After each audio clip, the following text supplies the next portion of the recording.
What was the creepiest experience in your own home? In a house living with my girlfriend and another couple.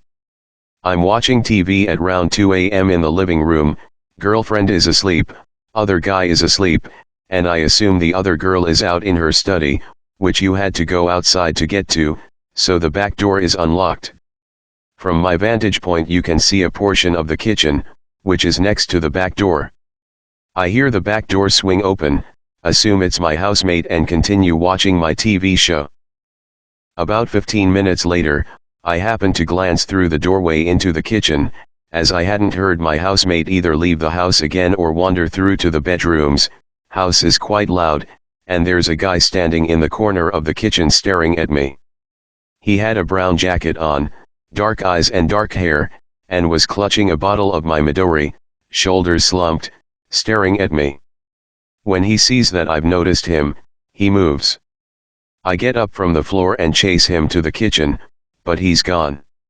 Carefully go out the back, nobody there, out the front. Nope. In the driveway, down the street. Just nowhere to be found. Still gives me chills thinking about it. Back in junior high, the first time my parents left town and left me alone for a week. It's going good. I stayed in the basement and the entrance to the hallway that leads to my room had decorative beads hanging in the entranceway. I'm in my room watching TV with my faithful dog, Smokey, laying at the foot of the bed. All of a sudden he starts barking wildly. A bark I'd never heard out of him. Almost a cry. I think something is wrong with him, and just as I almost get a hand on him, he jumps off the bed and dives under it completely silent. I get to the floor to look under the bed for him and I hear the beads in the entranceway start to rattle together as if someone ran into them with a lot of force. I sit there scared for a bit, then grab a bat and investigate. The beads are still swinging with force, every door and window in the house is still locked from the inside, there aren't any air vents close to the beads, and Smokey refused to come out from under the bed for another 2 hours. To this day, I have no idea what caused those beads to rattle. It was around 2002. I had just married my wife and we had just had our first baby. Bedroom door opened up and hit my wife's side of the bed. Guess she went to get up for the baby in the middle of the night. She went to get out of bed and when she put her feet down on the floor she felt a body. She reached down and lifted an arm. She thought it was me on the floor at first, then she reached over and I was asleep in bed. She started screaming. I woke up. The guy passed out on our floor woke up. I chased him out of the house with a knife. Basically, some drunk came in our house and passed out on our floor without our knowledge in the middle of the night. Totally upset. This is when I was in high school. I'm chilling in the living room with my dog sleeping by my feet watching TV. When suddenly, my dog jumps up and runs to the stairs which are right off the living room. Now my dog would normally never bark unless the doorbell rang. This time he went into attack mode, growling, barking, his hair rising on end, then he would look at me trying to see if I would call him back. I was scared. No one could have come home because you have to come through the living room to get the stairs, so no one could sneak in. After a minute he would not let up. He kept acting like something was there, just something I couldn't see. I had to sit there as my dog was acting like he was ready to rip someone's throat, until finally he walked back to my feet looking proud of himself. I like to think he scared something off that day, but I was very happy when we moved. I grew up in a 112-year-old Victorian in Connecticut. While it appeared as though the entire house should have been haunted, the only source of anything creepy was the second-floor bathroom that was at the base of the attic stairs. Each of my parents have their own story from that room. My dad tells a story about how one day when he was giving my older brother a bath, who was about 3 at the time, in the white clawfoot tub, my brother stopped playing with his bath toys for a moment. He then calmly looked up at my dad and said, "This is where I died." The white light. And then kept playing again. My dad suspects someone electrocuted themselves in the tub. A few years later, when I was 2 and my dad and brother were off on a Boy Scouts trip, my mom recalls a night where she heard me get up and walk down to the bathroom. She could hear me humming and tinkling. Now I was still potty training, so mom wanted to get up and check on me. When she rolled over, I was lying beside her, and the humming stopped. We moved. After my wife had gone to sleep late on evening, I was watching a movie in the living room. I had turned most of the lights off, closed the curtains, and the TV sound was turned down so nobody would wake up. We had some break-ins in the neighborhood, so when I heard someone at the front door, I freaked out a little. When I went to look, nobody was there. I went back into my seat and almost nodded off when I heard the door handle on the garden door move only a meter away from my chair. I walked to the window next to the door to peek out the window and saw 3 guys at the door, ski masks on, and one of them had a crowbar in his hand. As soon as they saw me, they bolted out the garden, over the fence. I slept very lightly that night, with a baseball bat and phone by the bed. I remember the story my dad told me about when he was young, probably a teenager. His dad was a mason and carpenter and would buy old run-down houses and fix them up, and then resell them. He told me that this one house his dad had bought was an old, huge house, like an old plantation home. He said he always had weird feelings in the house, and there were rooms they just didn't go in. They tried making his bedroom the top floor room, but apparently when you went in that room you just felt a huge pressure all over your body just pressing down on you. It scared him and his mom so much, they moved him to a different room. My dad and grandma always believed in ghosts, and knew it was haunted. But my grandpa wasn't afraid of anything and didn't think anything of it. The house had a basement, but they just didn't go in it. They knew something was wrong with it, they could just feel it. One day, my grandpa just decided to go down in it and see finally what was in it. So he went down with a flashlight, and after a minute or 2 down there, he came back up visibly shaken, and they moved shortly after. He didn't talk about what he saw for some years later. When he finally did tell what he saw, you could tell it was something that had actually scared him. He said there were chains on the walls, shackles on the floor, and some of the chains, like it was an old slave house. He seemed to imply there may have been more, like bones or something, but he couldn't say it, he was just too shaken up. Now this house was in like the middle of Ohio, and it was built after the Civil War. So they have no clue because it was like that. A few years ago, I was living in a house with my brother and 4 or 5 other people. He had just finished his shift at Applebee's and got home around 2 a.m. No one else was in the house, we had all gone out drinking, so he was alone in a dark, 100-year-old house. He put his iPod into its speaker/dock, and went into the kitchen to get a drink. Suddenly he hears a noise. It's a low, not quite growling sound, but definitely organic. It stops. He hears it again, this time higher in pitch, with the sound fluctuating slightly. He slowly creeps through the house, trying to find the source.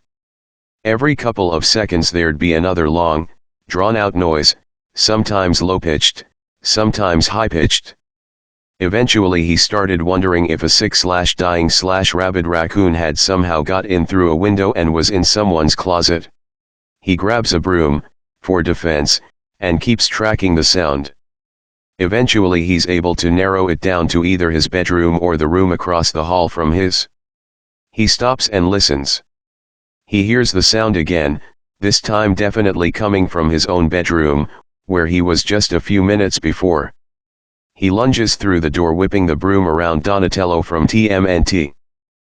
Turns out there was a MP3 of whale songs on his iPod, and he had accidentally hit play on shuffle mode when he placed it into the speaker/dock.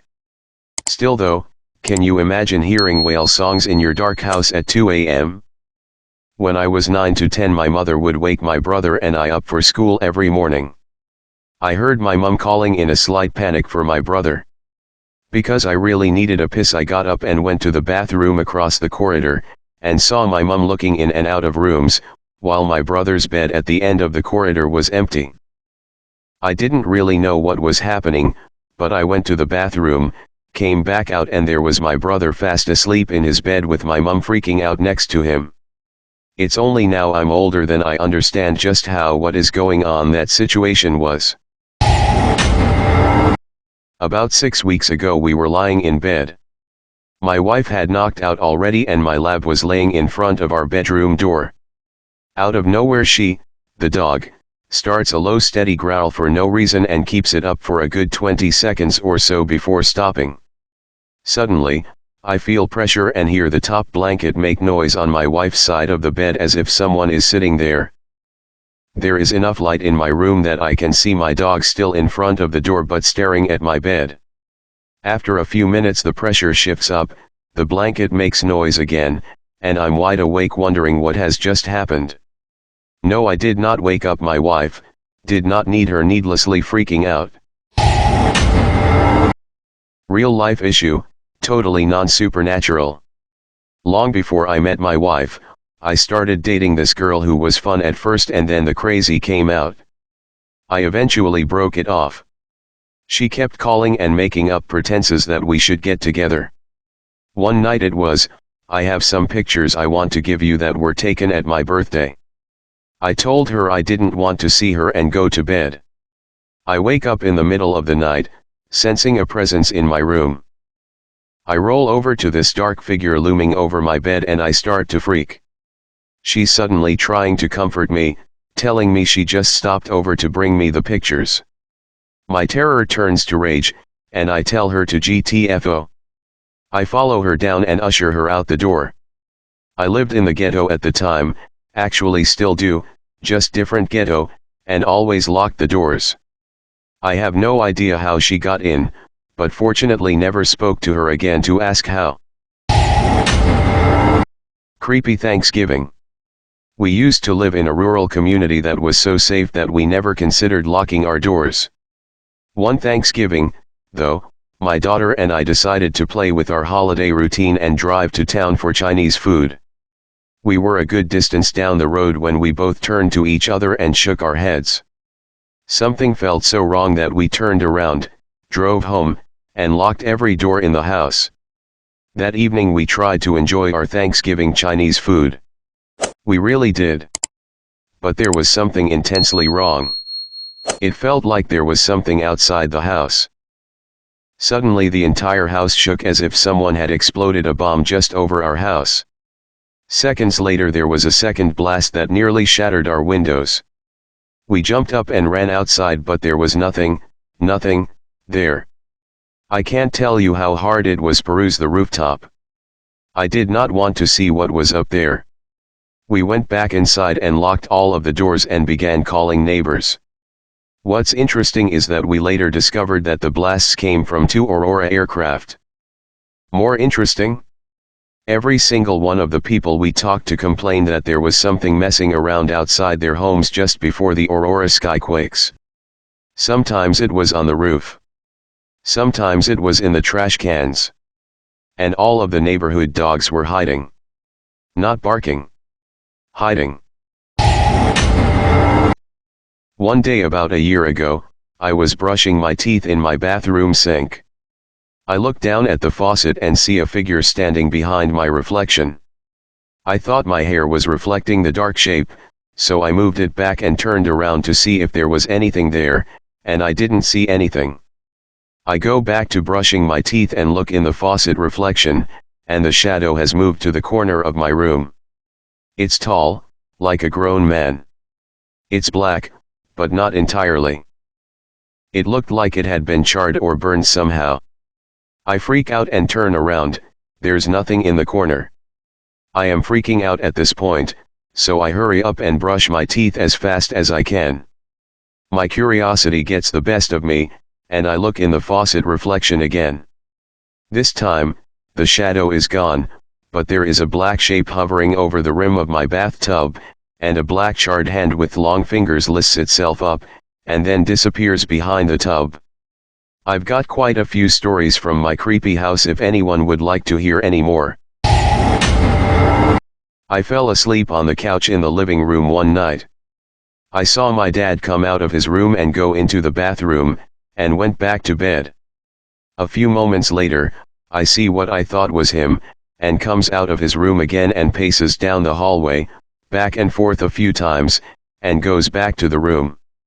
I never heard his door open or close though, so I asked him about it the next morning, and he said he got up one time that night, and he assured me it wasn't him pacing. Freaky. I went to the kitchen one day to get a drink, and felt a weird presence. I looked across the house into the living room, and saw a man sitting on my couch with his head down, and his arms resting on his legs. I wasn't too afraid then, because I felt more sympathetic because he looked very upset. Another morning, I looked out my living room window and saw a black silhouette pacing very fast outside of the window, like the scene in Insidious. I turned on the light to investigate, but there was no one there. Once I was sitting in my bedroom on my dresser, with my back to my window. I heard soft voices whispering to me. Keep in mind, my window is about 6 feet off the ground, and there are leaves absolutely everywhere around my house, so I would definitely be able to hear someone if they were walking around my house trying to freak me out. There's been tons of black shadows walking throughout my house, but the one that stood out the most was a small one, maybe 3 or 4 feet tall, and it was hanging around the corner of my hallway like a child. I looked at it for a while, and it scampered into my parents' room. About 2 months ago, my fiancé and I had a very stupid argument. I went into our bathroom to get away and sat on the floor with my back to the door. I was crying from pent-up frustration, when I felt something like a finger or two running up my back. I turned around quickly to tell my fiancé off, thinking he opened the door or maybe I didn't close it. But no, it was closed. What creeped me out is that I not only felt fingers, but my shirt moved up with them, exposing my skin. Like they were partially under the bottom of my shirt, and it made it all the way to the middle of my back. I still get goosebumps thinking about it because I know it was real. It wasn't something that I could write off as my imagination. When I was 12, my mother was in school to become a hairstylist. She was given 3 highly realistic heads with synthetic hair to practice on. I mean, very real, down the detailed colors of the irises in their eyes. One evening after I had gone to bed, she attached them to the upstairs banister so as to not forget them to next morning. As I came upstairs to pee in the middle of the night, there stood at just below my height the dark silhouettes of 3 people staring at me. Beyond logic, I jumped into the nook where we kept our shoes. I will just stay here until forever now, I thought as my heart tried to beat me to death. I lived in the middle of nowhere, literally bordering national forest on 3 sides with a half-mile-long private driveway. The only thing is that I'm perched on a hill you can see from the highway. It's such an ideal location that people are inspired to find my driveway when they see the house perched up there. This all used to make me happy, but as time went on I realized that I was just kind of a sitting duck up there. When I'm in bedroom I realize that anyone could sneak up on me. So, I started locking down my house like Fort Knox before bed. At night I'd hear things. They usually turned out to be bears wandering around. One night, dead of winter, and I am suddenly wide awake. I sit there in the dark for a minute, wondering if I heard something. I never turn on the lights because that would show the ghost/murderers/ghost murderers exactly where I am. A couple minutes go by, and I must have just been imagining things. It's 3 a.m. I get up to use the bathroom and walk past a window. That's when I see the guy standing in the middle of my driveway looking up at the house. It was a bright moon and I could just see him standing there plain as day. Driveway was covered in snow. I paused completely still, no way he could see me, and just watched him for like 20 minutes as he stood there, paced a bit, and kneeling to check behind this big rock. After a while of doing this, he finally grabs something from behind the rock, a baggie, and walks back down my driveway. I watched him until he was out of sight and then waited with my binoculars to make sure he exited my property. I finally saw him walking away quite a bit later. I have no idea. My grandfather was a mason, and he built a split-level house that I lived in for a while. There was a small room on the lower level with a TV, NES, and a couple small fish tanks. We usually left the light off in that room since the lights made an annoying buzzing noise. Anyway, I was down there playing NES with my uncle one night, and he went to get us some late-night snacks, so I was alone in the room. I heard a scraping noise in the hallway and looked up to see a translucent white form of a woman hovering right outside the doorway. She wasn't facing toward me, and it looked like she was moving toward the bathroom, which was at the end of the hall. I was shocked at how much detail I saw, despite her being partially see-through. She had long, flowing hair that was tucked behind her ear, a delicate nose, a petite chin, and a slender figure that faded into nothingness below about knee level. The whole experience lasted about 8 to 10 seconds or so, and I know there are probably plenty of scientific explanations for what happened, but I was pretty young and impressionable, and that experience has stuck with me pretty clearly. I do know that one person died in the house, my mother's oldest brother, who died when he was 3, before my mother was even born. Until my grandmother passed away of old age a couple years ago, that had been the only death in the house. Thanks for watching. Please comment, like, share and subscribe, The Internet Surfer on YouTube for more horror and scary stories.